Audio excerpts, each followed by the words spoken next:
పొందినటువంటి వారు. కూచిపూడి నాట్య సంప్రదాయానికి వందల పాటలను ఆయన అందించారు. పద్మశ్రీ డాక్టర్ శోభానాయుడు గారు కొరియోగ్రాఫ్ చేసినటువంటి నవరస నటభామిని అనే అద్భుతమైన నృత్య నాటకాన్ని, అలాగే అనేక నృత్య నాటకాల్ని, అంశాల్ని కూడా వారు సృష్టించారు. ఆయన అందిస్తున్నటువంటి సాహిత్యం వల్ల కూచిపూడి నాట్య శైలిలో ఎంతో మంది నాట్య గురువులు నవ్యమైన కాన్సెప్ట్స్ని తయారు చేయగలుగుతున్నారు. హీఈస్ అ రేర్ జెమ్ అని చెప్పవచ్చు. వారి స్పందన ఇప్పుడు విందాం.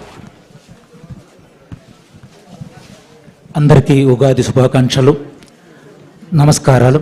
ఈ అవార్డుకి ఎంపిక చేసిన 99 టీవీ వారికి, శ్రీ విజయబాబు గారికి, శృతకీర్తి గారు నన్ను సూచన చేసిన వారందరికీ కృతజ్ఞతలు.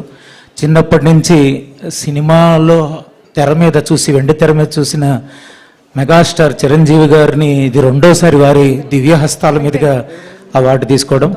కూచిపూడి నృత్య నాటకాలు, నృత్య కళాకారుడిగా సాహిత్యంలో 2 సేవలు చేస్తూ ఒక 100 పైన నృత్య రూపకాలు రాశాను.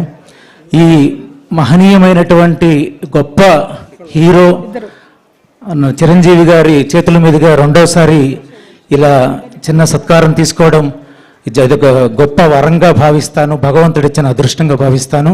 ఇక్కడ ఉన్న అందరిలో పెద్దరిలోకి నేనే చిన్నవాడిని. ఇలా వారు ఒక స్ఫూర్తి, కళాకారులందరికీ స్ఫూర్తి. సామాన్య స్థితి నుంచి అసామాన్య స్థితికి మనిషి చేరగలడు అనుకున్నప్పుడల్లా చిరంజీవి గారు ఒక స్ఫూర్తి. అందరికీ మరొకసారి కృతజ్ఞతలు, ధన్యవాదాలు. ఇప్పుడు వెంటనే చివుకుల శేషాచల శర్మ గారిని వేదికపైకి రావాల్సిందిగా ఆహ్వానిస్తున్నాం. పంచాంగ శ్రవణం చేశారు కార్యక్రమ ప్రారంభంలో. సమయాభావం ఉందండి, దయచేసి